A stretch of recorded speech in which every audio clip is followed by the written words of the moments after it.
evening, ladies and gentlemen.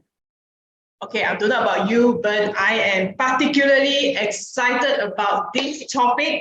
Okay, welcome to the much anticipated SMIB Nutrition Forum 2023.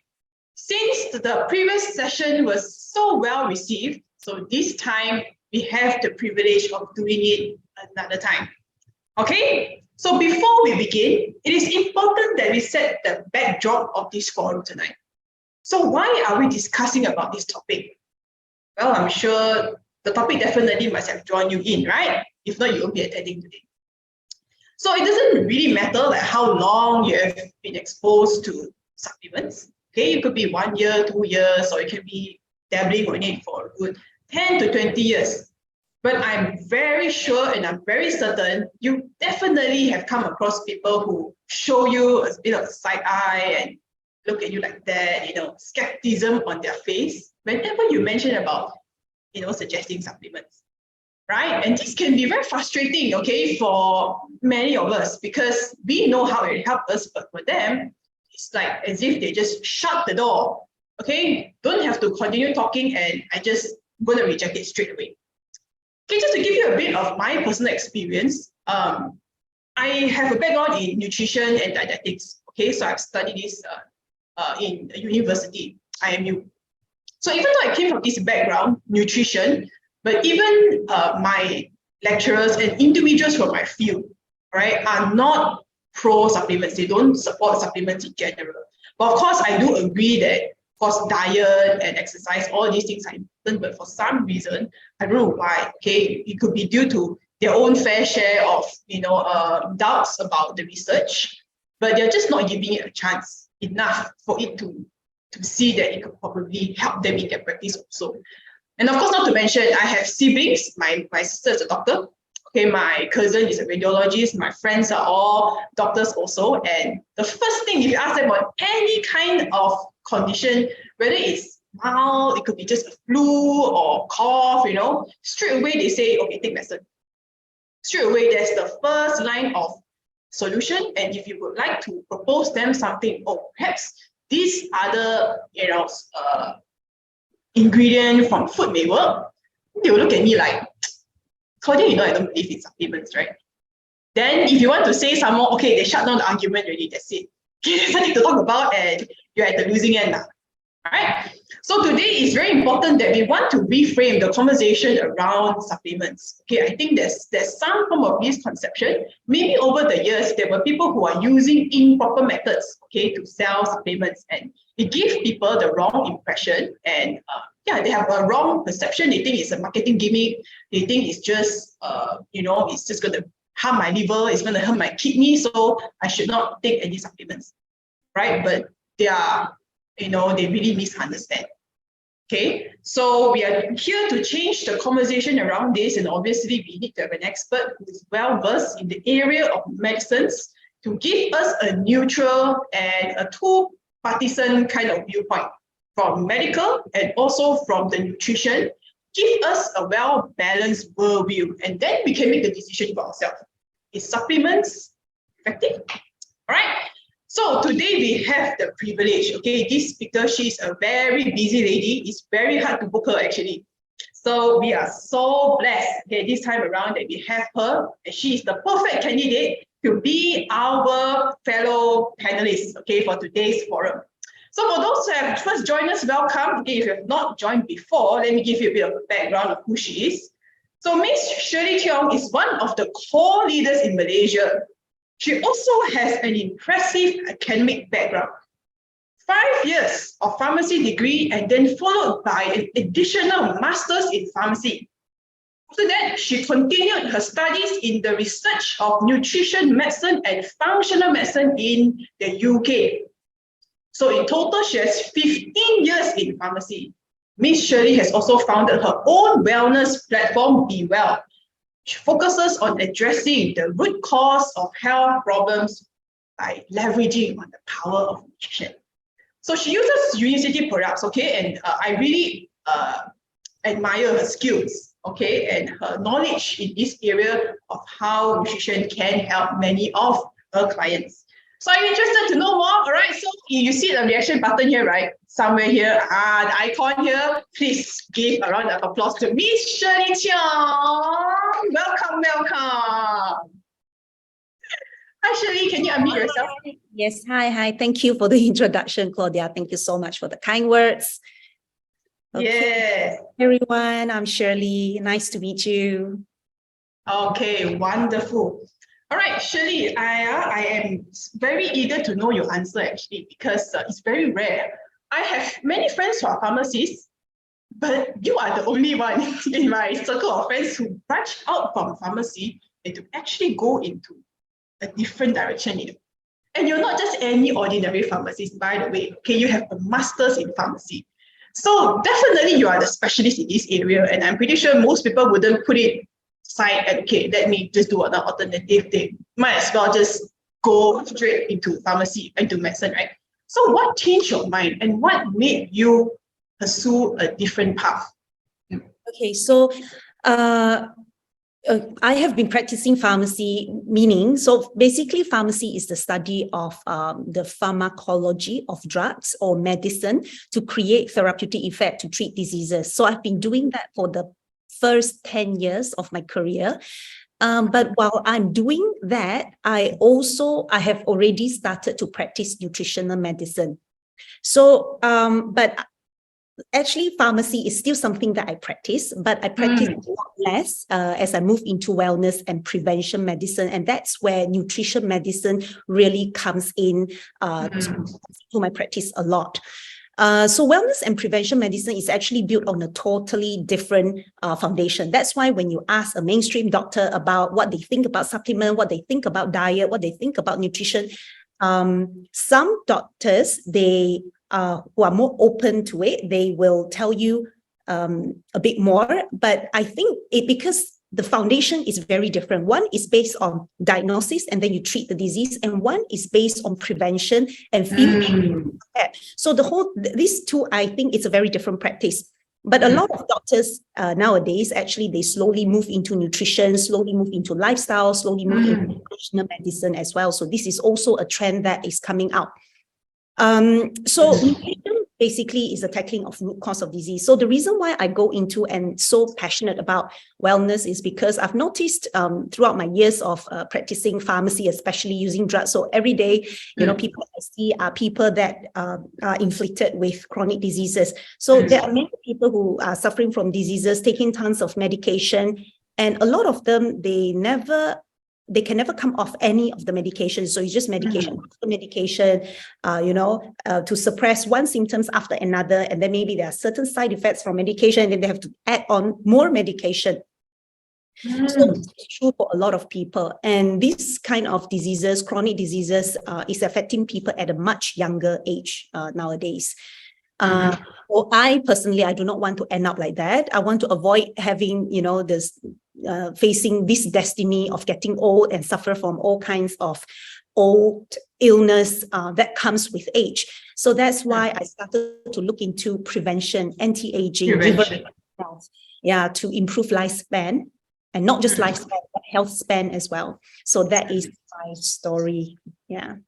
Great. Okay, we're going to touch on this next topic, which we're going to talk a bit of medication. All right, so just to give everybody a bit of a disclaimer. So the conversation today, we will be touching on certain medical conditions, and we also be touching on some medications. All right, and just so you know, our conversation today is for educational purposes. All right, we are not your supervising medical doctor. So please, if you are currently on any medical plan, don't after this conversation then draw or alter, okay, or do whatever as you like in your current plan. Okay, please make sure, of course, you can learn from what we have. You can still go back to your doctor and propose that solution. We still need to have their confirmation to ensure that, everything that you were to ask is in alignment with your current treatment plan. Right, so this is a bit of a disclaimer before we continue. All right. Okay, so I'm sure you have seen one of the main trigger points that led you to take a different path is because you have seen how medication really, drags a person down. Right. So what are the side effects that you've seen medication can do to a person? Yeah, that make you feel like this is really not working. Okay, I think it really depends on what medication you are taking, but I think a lot of common side effects would be, it will affect your gut microbiome, will compromise your digestive system. I think that especially is true for PPI. If you are taking medication for, to suppress your gastric, or even for like H. pylori purpose, you would find that yes, temporarily it can suppress your condition, it can help with your condition, but long term, if you do not do some preventative measures or to regulate your immunity, you would have more issues down the line. Like, for example, you would be more subject to nutrient deficiencies. And if you're on antibiotic as well, it will compromise your the gut bacteria. And I think gut microbiome, it's a very it's a something that people are really focused on, because we have found out that we are made of the bacteria. There are millions of bacteria on us, and we are actually what our bacteria is. So if you have a lot of good bacteria that can help you to carry out good functions, then you are a healthier person. But if your microbiome is not healthy, then a lot of things can actually be compromised and can lead to diseases as well, immunity disease especially. Yeah. So yeah, that's just to name a few. Of course, weight gain, water retention, kidney function, liver function, all these needs close supervision. But a lot of the time, I think what happened with the current healthcare system is the following up system. So you are taking a medication, you don't know how long you're going to take it for, and there is no follow-up sessions, maybe every 3 months, 4 months, 5 months. But I think the care that is given to really assess whether you need the medication or not, when should you start taking, and what are the other things that help you to improve apart from medication, is lacking. So I agree. Coaching is also one of the very important things, but it's lacking in our system. Hence, that's why a lot of people are actually suffering from withdrawal symptoms or side effects from long-term chronic use of drugs. Okay. And I think one very major thing I want to stress is that you mentioned that medication targets on symptoms. So because of many doctors that they just look at symptoms, and when you go to the GP, right, it's like this is 5 minutes only. Okay, you just take this medication, okay, done, finish. Like, they really don't care about your well-being. And it's always another medication and another medication. So end up this person actually only need one and end up eating 4 to 5. And I'm sure you've heard in situations where people actually have high blood pressure, they actually overdose, give too high of a dosage, and the person now low blood pressure, So you have to take another medication to relieve the current situation. So it's like a never-ending cycle of medication, keep piling up, right? And I think it's so I think, and for you, I think it's because of this, it just makes you feel like, this is really not the solution way to go, right? Yeah. So I just want you to just give us a bit of a difference between, just some pointers about the difference between medication and, okay, now how supplements is different from medication.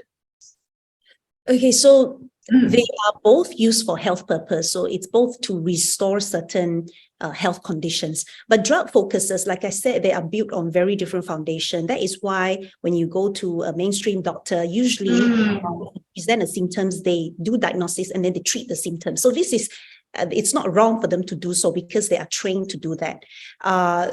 And I mean, of course, after, many, many years of practicing that, a group of practitioners, they actually come out and then they started to look into different areas, different factors that affect health. Hence, that's where, we land at nutrition medicine, functional medicine, and more practitioners are doing that. More and more doctors are also doing that, looking into this aspect, because they are just as important, if not more important than the using drugs to treat. But drug focus on acute treatment, I have been practicing this, using pharmacology, drugs for many, many years, and I do not dispute the role of medicine in acute and chronic care, because it's absolutely necessary in certain situations. However, this approach may not work for chronic diseases, because for chronic diseases, it requires you to take it for a long period of time. And chronic diseases is formed, as the name indicate, chronic means it's been, long-term, it's long-term. So there must be certain conditions that is causing it. So, and also drugs cannot optimize health as well. So one thing that it can do is to prevent, but it cannot optimize health. Hence, that is why I think supplements comes in.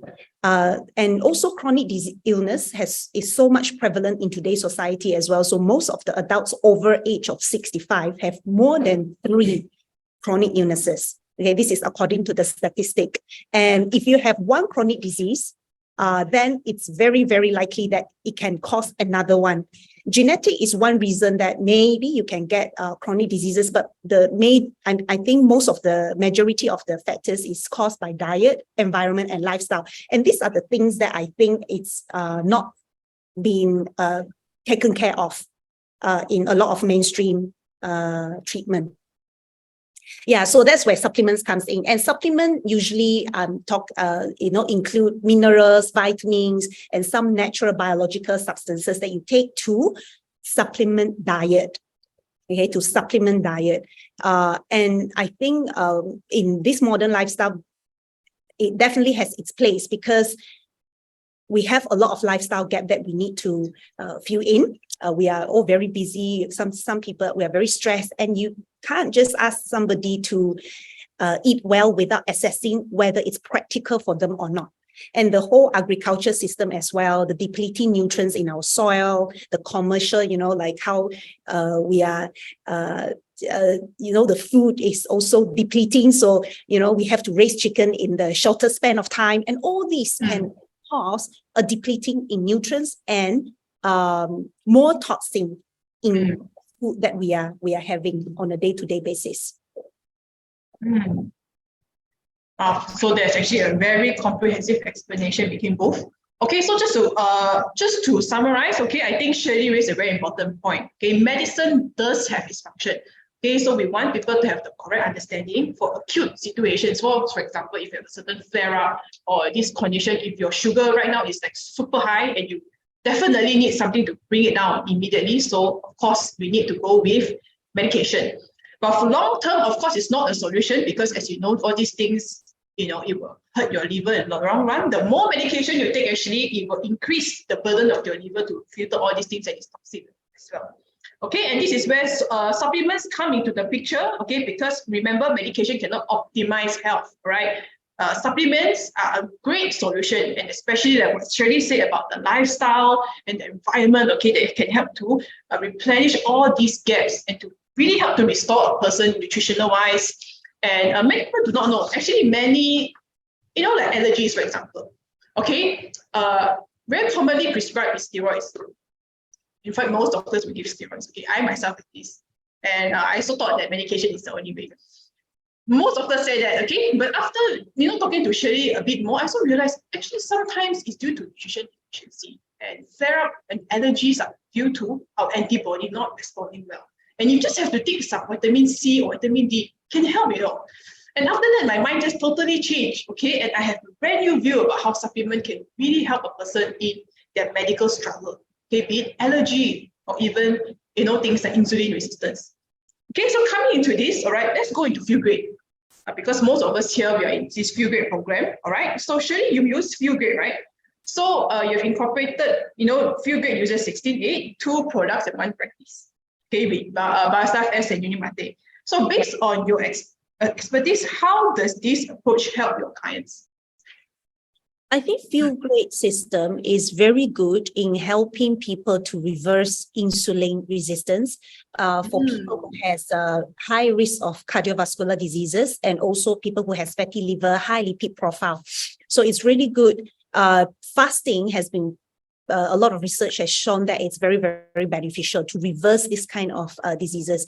So Feel Great, so they use 2 products. One is to help to reduce the insulin spike, which tackle the insulin resistance issues. So when you do fasting, it actually makes it so much easier because when you are eating some food and if you don't have the foundation knowledge of how to eat, it's actually very difficult for you to do fasting because you'll feel lightheaded, then you feel very happy. So it's actually quite hard for people, especially if they are the beginner, to do fasting. So you basically have to use a lot of willpower.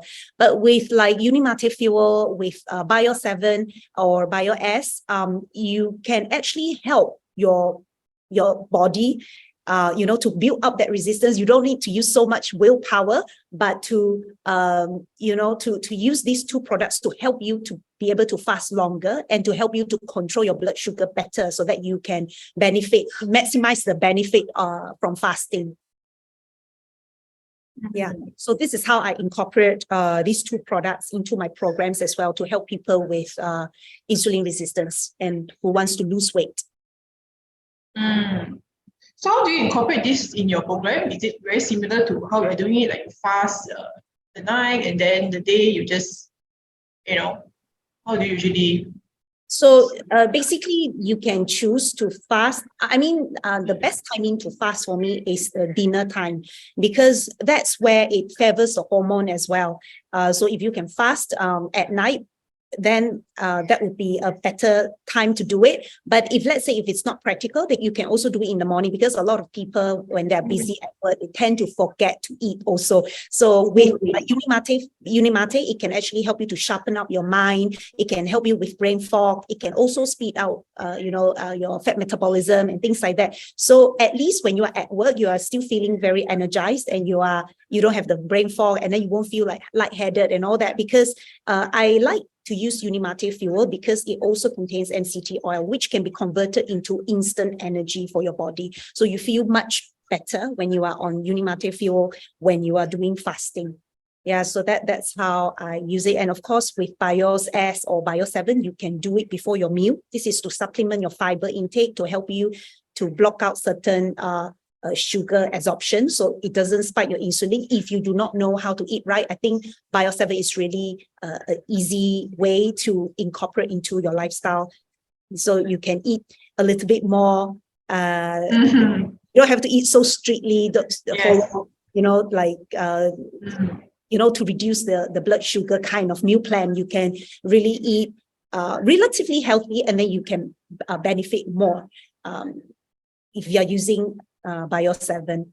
If you eat any random meals without BIOS 7, even if you do intermittent fasting, I believe the effect would not be so good as well, because you just be feeling so hungry that you probably overeat, and then you probably will go for all these high carbs food as well, because your biological need will also, has a tendency to go for all these food when you are starving.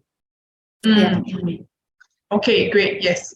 So what Shirley said is that Feel Great is very helpful. And in fact, I think most people will need it, because for beginners, if you go into 16, it is very difficult, okay? Because without anything, you feel lightheaded, and it's very effective for insulin resistance. And even Shirley said it can reverse insulin resistance, okay? And of course, you can use 7 or S depending on your situation, okay? Unimate, Unimate, their function is similar. Okay, so I'm sure there's a big demographic, okay? Many of our audiences here, you have someone that you know, okay, that suffers from low metabolism. Okay, low metabolism could mean age-related, okay, due to aging process, a person's metabolism slow down, or due to menopause, okay? And this can be a very frustrating situation for many people, because whatever they do just cannot lose weight. Even on Feel Great also, they may find it a struggle to lose weight. Okay, so we just want to know your opinion on this, Shirley. Okay, I mean, intermittent fasting or any fasting protocol has its place. Like I said, for people who have insulin resistance, who are overnourished, and for people who have fatty liver, high adipose tissue and things like that, I think it's really good to do fasting. But for people who generally, if you don't really eat well for a long period of time, your thyroid is not functioning well, you have hypothyroid, meaning your metabolism is already slow, and your nutrition intake is already not so great. I think these people, they may not benefit from fasting as much, and it could make their situation worse as well. So basically, the first rule is definitely you need to make sure you are properly nourished, because nutrients is needed for your body function. For a lot of body function, you need to have nutrients to keep you going, vitamins, minerals. So if you are doing fasting, if you still want to do fasting and you want to make sure that all this is taken care of, then I'll suggest you to take a multivite as well. So at least if you're restricting your calories, if you are missing 1 or 2 meals out, you can still get the essential vitamins and minerals. Yeah, but for people who have thyroid generally, you do need more calories to speed up their metabolism. And people who are experiencing menopause, it really depends on the root cause as well. You probably need to do a different kind of fasting protocol. For example, maybe according to your menstruation cycle, maybe according to, how your basically you need to tackle the nutrition aspect as well as your stress level. So I think the fasting protocol can be, you can still do fasting, but you can't do daily fasting. I wouldn't recommend women to do daily fasting anyway, because women are more susceptible to hormonal imbalances and all that issues. So it's better to do fasting cycling rather than to do it over a long period of time on a daily basis. Yeah, but it really depends on individual as well. So if you want to understand more, I think it's best for you to do like a full assessment. Fasting is suitable for you, or whether you need to nourish your body more. What is the root cause of your problems? But I think it's quite safe to say if you're overweight, obese, fatty liver, you have a high lipid profile, I think, you can start the few grade system. Okay, well, that is really a very knowledge-packed short answer that you had given, okay, just to give everybody a summary. Okay, so you're saying that those who are hypothyroidism, okay, they are generally not recommended to go 68, right? Okay, so for example, if these people have tried everything already, so then they want to go to few grade, so you would recommend them to still eat 3 meals a day, am I right? Say that? 4-4-12.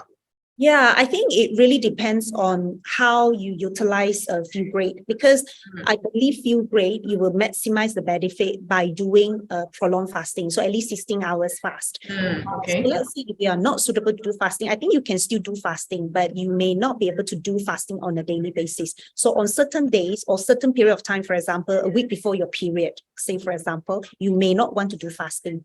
Yeah, because you need more carbs as well, you need more calories, and you do not want to stress your body. Fasting will elevate your cortisol level. So this is also why it helps you to feel more motivated, more energetic, and also it helps you to burn more fat because cortisol level is elevated. But not everybody is suitable to have elevated cortisol levels. So especially for people who are already under chronic stress, maybe it's not so suitable for you. Maybe if you have a lot of a biological stress, maybe it's not for you. So you want to look at relaxing your body first, to nourish your body first before you go into fasting. So the period of the time for women especially, our cortisol level is elevated, like a week period. So it may not be the best timing to do fasting. So you probably do not want to do fasting. You can do 3 meals a day. And then after that, then you can go back to 4-4-12. So it won't be like 16-8 for the whole week, maybe 16-8 for 3 days, then the rest of the days is 4-4-12. Yeah, you can do that. Yes, you can plan for 3 weeks, 3 days in a week. You can do fasting, and then maybe the other time you can make sure you are eating a balanced meal. 3 meals. So this will be the general guideline for those who are hypothyroidism or especially menopause women. Okay, but best to do it like 16-8 for 3 days straight, right? Not you don't like one day and then the Monday, Wednesday, Saturday. Best to do it 3 days, then the rest of the day 4-4-12. Yes, okay, yes, consecutive days would be more effective than doing it sparingly. Yeah, like on the days. Yes, I would always do consecutive days, and then give yourself a break and do a balanced meal, and then after that come into fasting again. So do you think clear start, sorry, okay, this is a different thing. Will detox then somehow help to speed up this process, for menopause or even for those who have low metabolism? Yeah, I think detox is definitely the first line of order. If you have a lot of toxin, it's very difficult for you to lose weight, and also very difficult for you to fast because Why? because the toxin will hold on to the fat cells. And when you Hold on fast, to fat cell, okay? will hold on to the fat cell because toxin reside in the fat cell. So if you have a lot of toxin, you need a lot of fat cells to retain this toxin. So that is also when once you lose weight, you are able to lose this toxin. But if you have a lot of toxin and then you have very stagnant liver, it's really difficult for you to eliminate this toxin. And if you have chronic constipation, that is even worse. There's no outlet for all these toxin to move out. So even if you do exercise, you are trying to shed off your weight, but you have constipation, you don't have a very good liver, all these toxin is just going to hold inside your body and get reabsorbed. So yeah, and hence fasting, because the reason why you want to do fasting is to reverse insulin resistance, but you don't have a very good liver. This is going to hinder the process, to hinder the fat loss process. Yeah. Oh, okay. Oh, this is new. All right. So actually toxins will hold on to fat cell. Oh, okay. So that's why if in your practice, for those who have after done detoxification, then they will, is it after that they can really feel like, their weight seems to be improving and things like that? Yes, I think weight is a bonus, but they will definitely and then a lot of other symptoms that comes that can cause inflammation or bloating. They just don't feel like aches, pain and aches here and there, especially for people who, like, let's say if you have period, right, headache before menses, heavy cramp, aching here and there before menses. Actually, that is also a sign of either nutrition deficiency, deficient in magnesium, zinc, or it can be a toxin, a sign of toxicity as well. Okay, all right. So looks like toxins can really help to, because I think many people don't know that toxin actually plays a role in hindering a person's weight management and clearing. Then I think that's really very helpful. Okay, so bonus tip for everybody. Okay, I want okay, not much time already. All right. Okay, I want to go quickly to fatty liver, right? This is also another very common demographic. So can you just tell us briefly how does feel great, okay, can help a person who has fatty liver? Okay, fatty liver, basically, some people develop fatty liver because of alcohol. Some people, it's non-alcohol related, but you can look into different lifestyle, like for example, how's your insulin resistance? Usually people who has fatty liver, they always also comes with insulin resistance as well, because the blood sugar management is not good. So once you can reverse insulin resistance, your liver will also let go of the fat as well. It will start to dump all this glycogen out from the body and then starts to dissolve certain fat. And when the toxin load is reduced, so if you manage to lose some weight from there, so when you lose some weight means some of the toxin will also get disintegrated. Okay. So when you relieve your toxin load in your liver, then it means less inflammation. Your liver is less burdened. So your liver can work more effectively. So all this inflammation will slowly reduce and it can be reversed. Oh, okay. So fatty liver do have a lot of root cause in alcohol and lifestyle. And from what I hear, if this is improved, especially with fasting, I think that is a really good tool also. Fasting, taking the Bugs Life S and Uni Mate, that can really help to also lighten the load of the liver. I think that helps in that, right?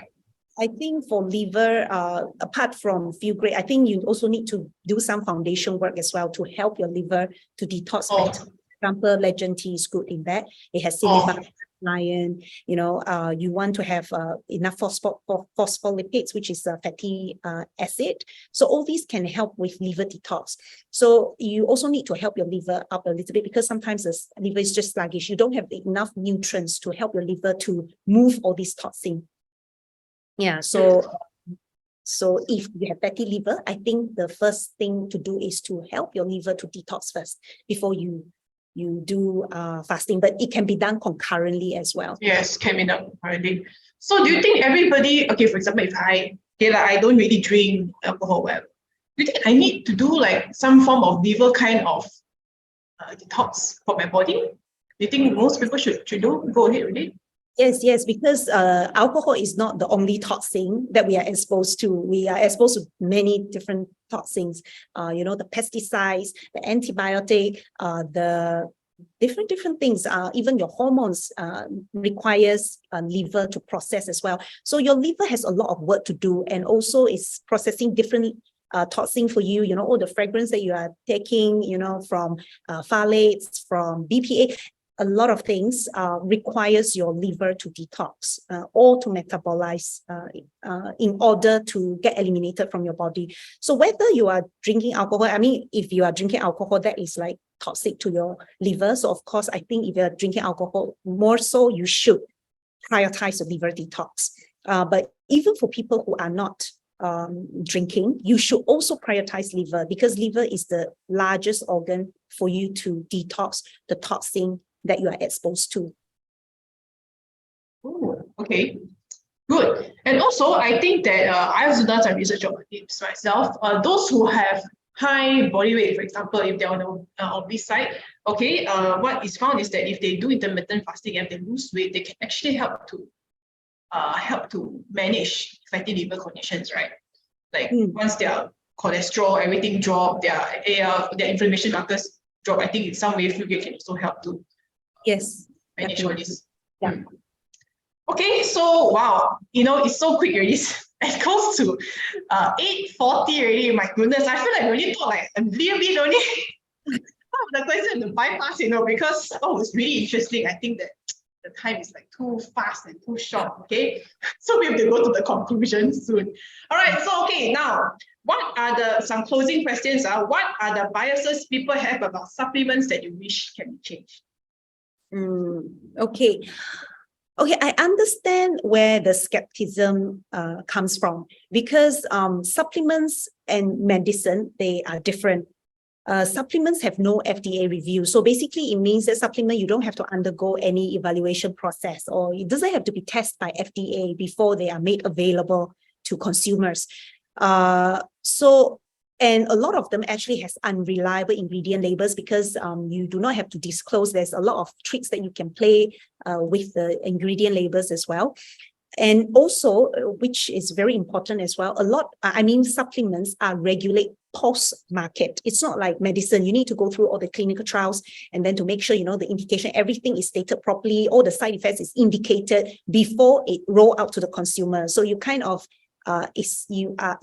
you already know all these things before you consume. But of course, I think most of our practitioner here, they will not give you like a full explanation of everything. Even if they do, you may not understand the full picture also. I think that's something that education should come in as well. But anyway, supplements is regulated post-market, meaning supplements are sold to consumer. And first, and if they are harmful, only then it will be subjected to, all these recall and all these actions. So hence, it's very important for you to choose a reputable company, and a company that has been there, or a supplement brand or supplements that has been there for a long time. Because if it has been there for a long time, it means that a lot of people consume it and it's safe. So there is no, recall, and then they suddenly disappear from the market kind of concern. So you do want to make sure the company is reputable, and they really spend a lot of money on the research as well. And then also they are in the market for a fairly long period of time. So I think that will help you to have a peace of mind when you consume supplements. Yeah. Okay, so I think it's very assuring to hear that from Shirley. Okay, I think she really talked this neutrally, without really citing too much on just company itself. But I think what she mentioned is the reputation and how long it has been. So Unicity is as old as me. Okay, she said as young as me, 30 years in the market already. So, and I think there's no recall, no form of nothing, so I can say it's very safe, and some of the products have been around for like the beginning of time. So I can say that BioSlife is 30 years in the market, ladies and gentlemen. Okay, so you can be rest assured that it's safe, you can recommend it, and in fact, many people's life is changed because of it. Okay, so all right. Okay, so do you think that supplements supplements should be incorporated for the long term. Okay, because some people may think that, oh, okay, I'm I don't like about supplements, I have to keep taking this a long term, right? So what is your view on this? Okay, generally, I think people take supplements for two reasons. One is to improve their health or for treatment purpose, because they are nutrition deficient or they want to treat certain condition or they want to feel better, they want to improve certain condition. And another group of people, they take it to maintain health or to optimize health. So if it's for treatment, so usually you want to work out with your healthcare provider, how long do you want to be on this treatment for? For example, to lose weight, how long can you be on this for? So, these are the things that I think you can discuss with your healthcare provider so that it minimizes the side effects and also prevent unnecessary consumption of supplements as well. So for optimization and also for maintenance, I think you can go a bit lower dose or maintenance dose. And I normally, so for me personally, I always have some staple supplements that I take. So for example, fish oil, my staple supplement. And I also have some other supplement, like for example, retro and green tea. This is for aging, prevent aging, and some supplement, but I don't take them on a daily basis. So usually I will examine my lifestyle as well. So whether I have been eating out a lot, then I will supplement more on certain things. Bio7, I will also it's like it's for me. So whenever I eat very unhealthy meals, sometimes we need that, right? Everybody needs a little bit of that. So you can use it to help you, ensure from having too much damage done to your body. So don't take supplements on a daily basis, but that is under two conditions. Number one is I'm not taking it for treatment purpose. Number two, if you are taking it for treatment purpose, you have to commit to certain timeline, usually depending on your condition, commit to certain timeline, and the dosage, the frequency to take it is very important. If you are taking it to optimize your health, I think you can be more lenient about it. Yeah, but I don't think there are certain supplements that you should be taking long term. I think because most people, really our lifestyle is just not fantastic. Okay, to be very frank. Okay, how many people really have time to go and cook? Okay, I'm a dietitian myself. I tell you, I got no time. So many times, managing our sugar levels is very challenging, and we are stressed, we are lack of sleep, and and our diet is just everywhere. So because of that, I think we don't really have a choice in a way that for those who are really busy and you're on the go, and especially when you enjoy food, I think for optimization, actually say optimization of long-term health. Of course, supplements can be taken in the long term, like Feel Great, for example, vitamin C. Omega-3, calcium, all these are things that we need. But of course, for treatment reasons, some people are in very special conditions, they may be required to be on very high dose. For example, if like eczema, you need to be on 5,000 IU of vitamin D, for example. So that's only should be taken for a short period of time until you see results, then you can go back to the normal daily dosage. Okay, so I hope that these have answered some of your burning questions and have resolved some of the doubts you have in your mind about supplements. Okay, so unfortunately, time passed too quickly. I just hope that, and it's also a lot of information, right? So you're able to have the time to digest and to learn this. Okay, so we have a bit of time now, right? I'm close to 15 minutes of Q&A.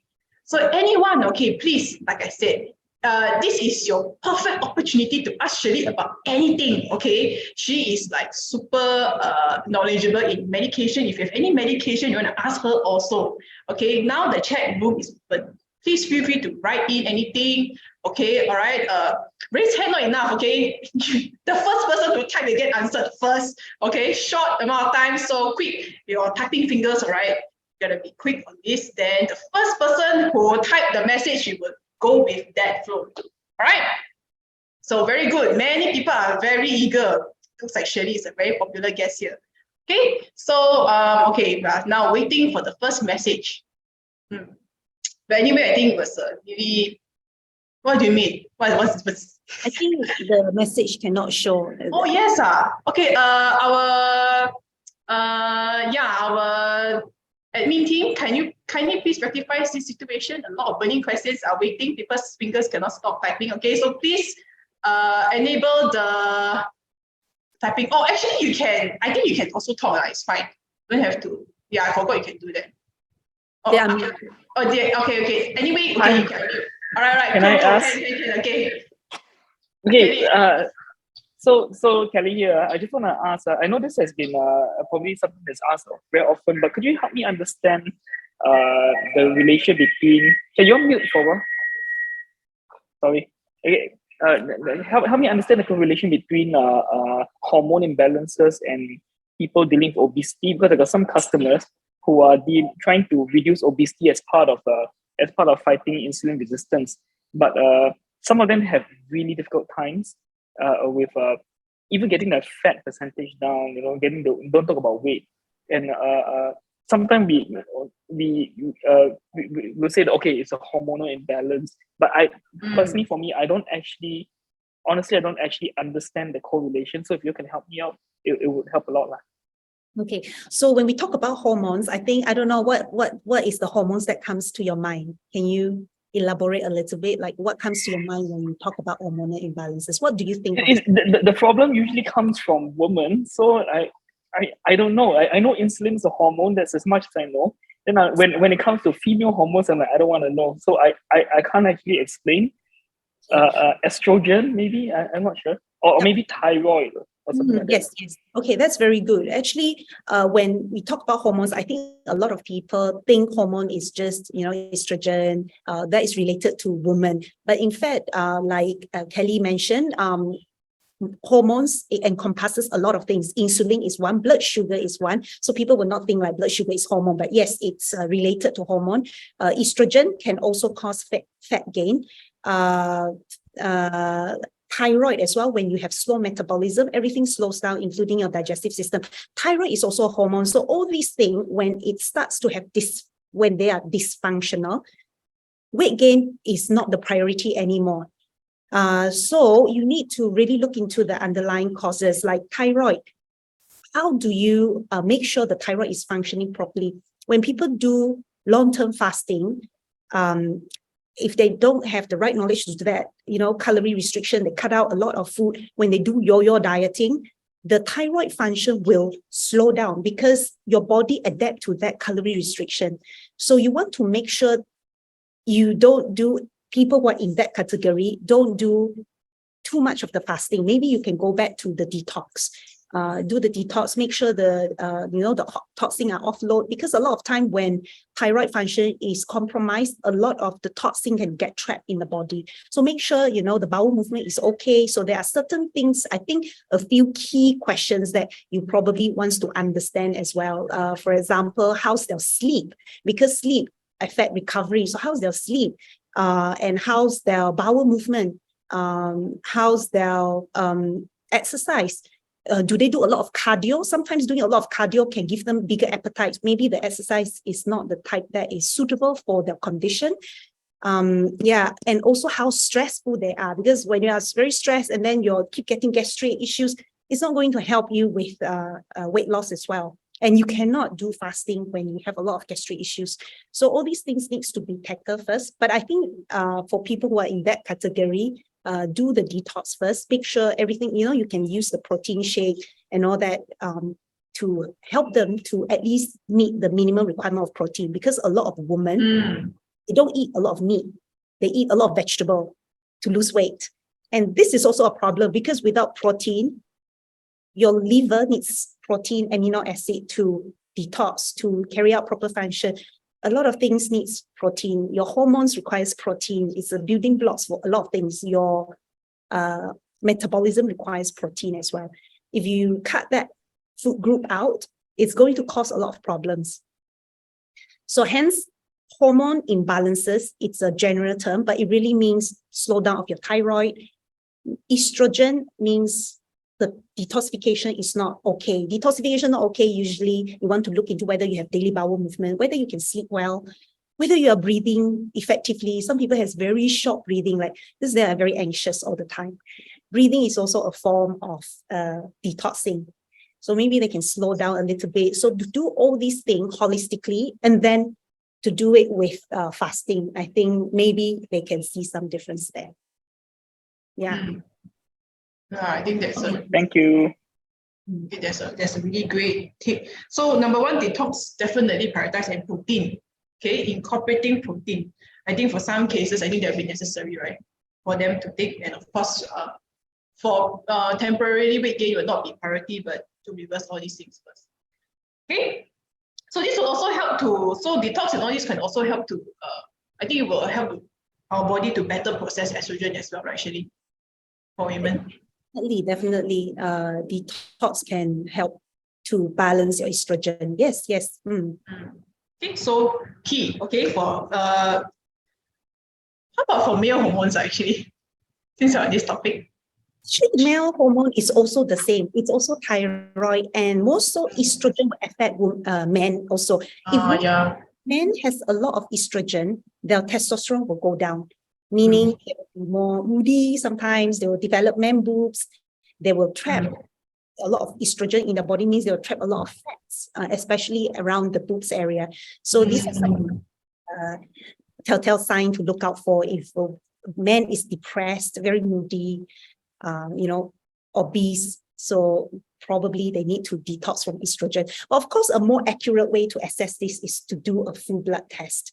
So they know, so we are not guessing, oh, is it this, is it that? So they can encourage them to take the accountability of doing a blood test so that they know their health condition. Then, we can target the treatment better. Yeah, I think a more detailed hormone panel test would be very helpful.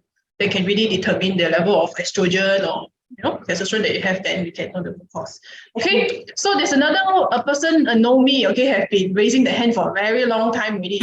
Till the time, I think your hand is like, okay.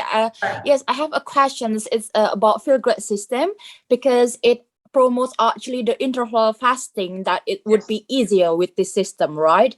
And with the instruction is also recommended at least to do it like about 90 days, and it's better to do it every single day. Actually, it's a bit contradiction with your explanation, because you personally do not recommend it daily fasting, but like so I want to I would like to have more information about that different point of view. And the second one is about specifically about hyperthyroidism and hypothyroidism. What is your point of view in terms of feel great system interval fasting daily? Is it, in your point of view, also recommendable, or for those specific persons it's not good to have daily fasting? Thank you. Okay, thanks for the question. Okay, so for feel great system, I think it's developed for insulin resistance. So this is the main thing, fasting is always around metabolic diseases. So if you fit into the criteria of metabolic diseases, like if you have high BMI, high percentage of body fat, fatty liver, insulin resistance, high HbA1c, all these things, you can try to do a feel great system for 3 months. I think it's not a problem, because it does take some time for you to reduce about 10% of your body weight. So usually 3 months is about 10% of your body weight. You can healthily lose 10%. Okay, so if you do it correctly, you do not want to really lose weight very quickly as well, because that can have a rebound issues as well. So a feel great system is developed in that concept. So meaning to prescribe to general people who has this condition to do it on a daily basis for 3 months. But of course, there are also some other things, because they cannot do a lot of exclusion, like, exclusion of, what kind of people, you can't, and all that. So I think it's important for you to, if you have condition, it's better for you to seek some healthcare professionals' advice on certain things that knows this matter of subject. So you know how to be able to use the feel great system, but maybe you can tweak a little bit. How do you use it better, so you don't experience side effects from doing that, or you can maximize the benefit of using feel great system? I think you can still do fasting, but it's just how you're going to approach fasting, how frequent you should be doing fasting. So all that needs to be assessed if you have medical condition. So it's always very important that, all the supplements, they will always say it does not substitute medical treatment. If you have any underlying medical condition, do seek advice from a healthcare professional before you initiate anything. But saying that, the mainstream healthcare professional will always say, no, thing to supplements. So I think it's to find somebody who also knows about nutrition, who also practice functional medicine or nutrition medicine to help you with that. But that's not really answer my question, because like my question is you mentioned that it's for you, it's not recommended for some people to do it daily fasting. But what I've learned and what I've read, it is actually pretty good to do it daily. So I would like to know your point of view. Right. Why? Yeah. I can answer this. Okay, so what Shirley is trying to say is true. Basically, field grade system is targeted for those who have metabolic diseases, which is the general population anyway. Okay, so for men and women, by the way, Malaysia is #1 in diabetes in the whole of Asia. Okay, so the population is huge. So when I asked Shirley about is it okay to do 4-4-12 or should they fast, I actually make sure that I said in the beginning for those who have hypothyroidism issue. Okay, so for those who have hypothyroidism, and then it's a different ballgame altogether. You can be on field grade, but don't be on 16-8 every day. And especially for women who are on menopause, okay, so they have to be very sensitive on this. They cannot be on 16-8 daily. Okay, these are the two exclusion. That's why we spend quite a lot of time talking about that, because it's not what we usually say. Okay, so just to make everyone clear about this, general population for everyone, you and me, if you don't have any underlying condition, 16-8 is okay. 3 months is fine. Okay, I think the data out there is also pretty reassuring. You can do 16-8, 3 months is safe. But only for those who are exception, for example, hypothyroidism, menopause, when they have very difficult time losing weight, they may have to, because their metabolism is really slow now, so they have to be on 4-4-12 on the more 3 meals kind of thing. Okay, so I hope this question has assured you on that. Okay, so thanks for bringing it up. All right, for clearing the air. So you have raised another question, right? Hyper and hypothyroidism. Okay, feel great. Yeah, I think she kind of mentioned about that also. Okay, so hyper and hypothyroidism. Hypothyroidism is more for those who have an overactive thyroid, right? Those are, I think that's a different case altogether.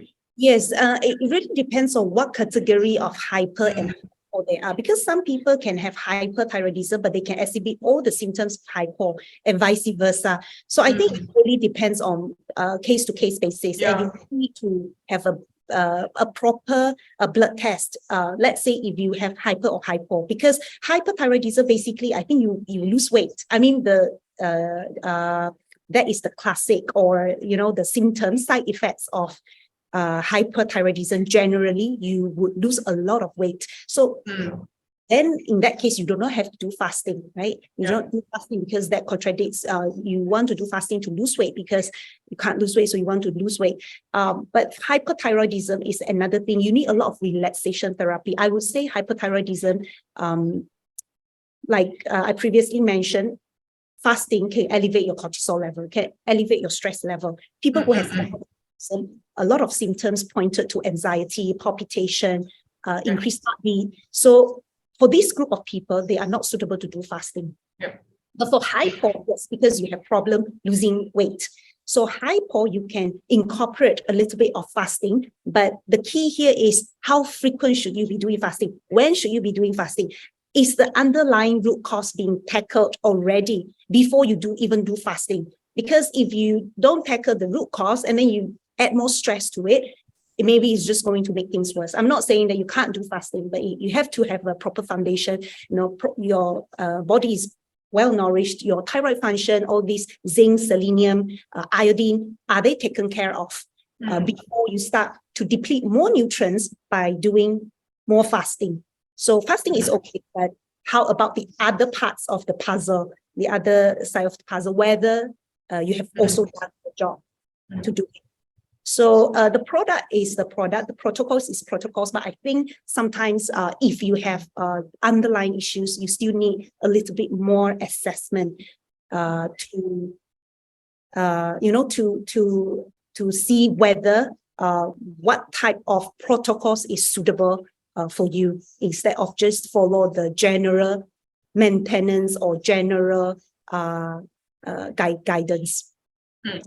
Okay, right. So basically, in short, hypo and hyperthyroidism, just don't be a long fasting. Okay, and of course, the mechanics of it can be quite complicated. So that one for a different day. Okay, but in general, hypo and hyper in a different category altogether. Right.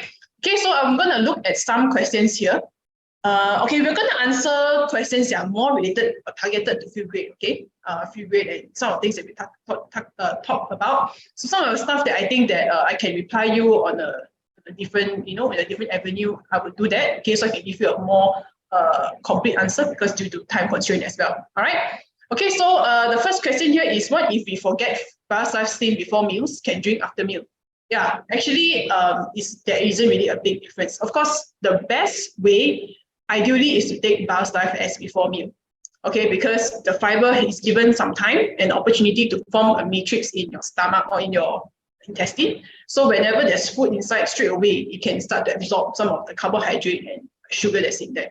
But if it's after food, it can also, of course, when you eat with meal, if you do think about it, it can also help to do it. Of course, the effect may be affected a little bit, like there'll be some form of differences there, but the US team have actually mentioned that it's not very significant in terms of the difference. Okay, they've done their tests, so that's why in the box, in the label, they say can be before or even after with meal.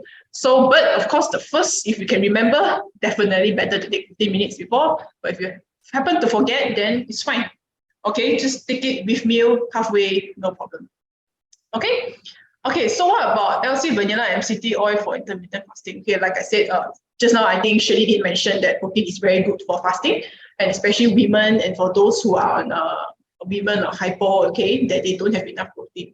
Okay, so for those who are having struggles with losing weight, actually, the protein can really help. So LC vanilla is really beneficial, and MCT oil, I think if you take during, I think this one if you take during the fasting should be okay also. Yeah, to help to just speed up that process a little bit more. MCT wellness seem to be challenging food grade. No. Okay, basically it's the same concept with food grade. All right, okay.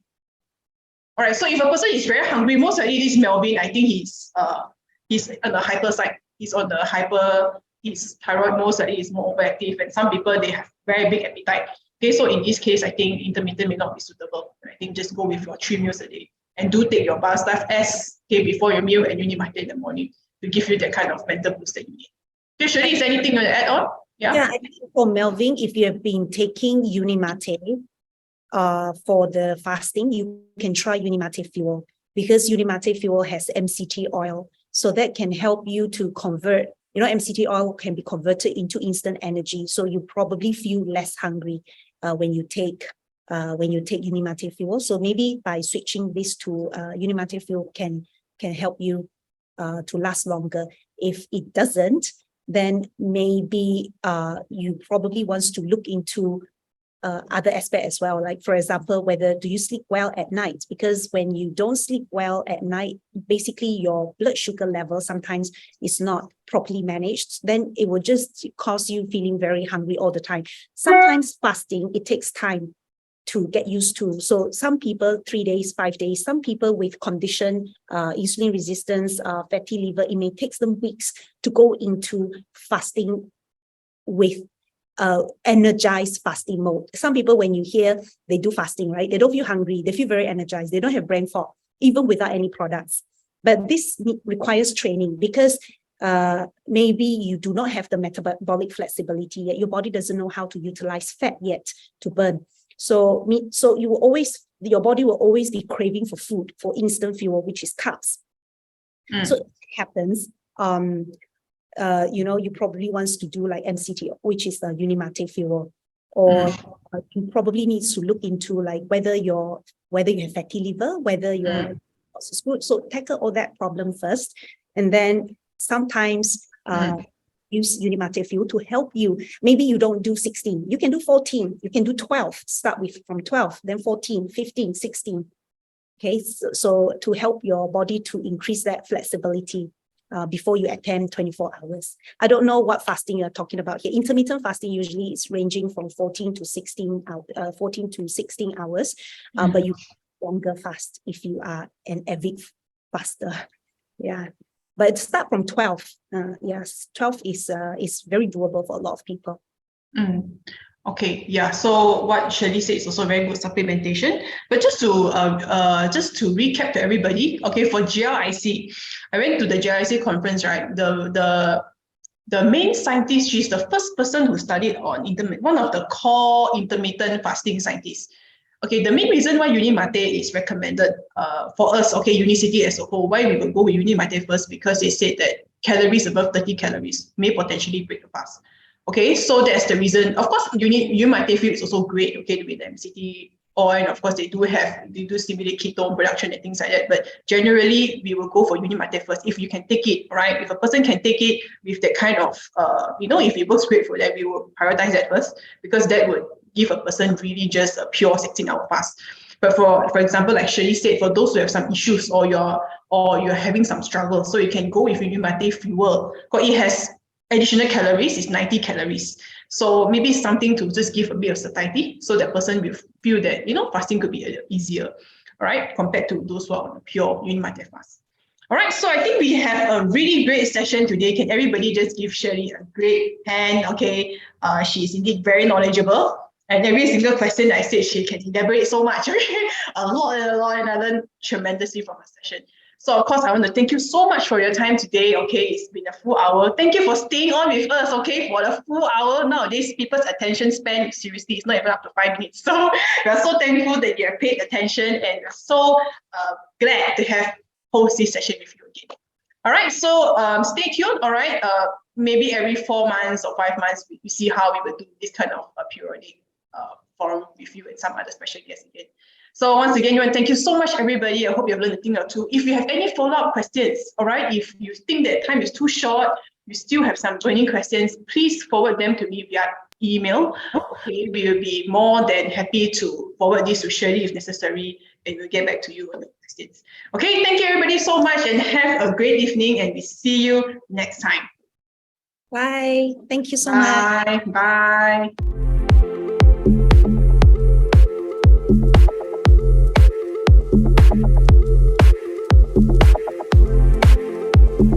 Bye.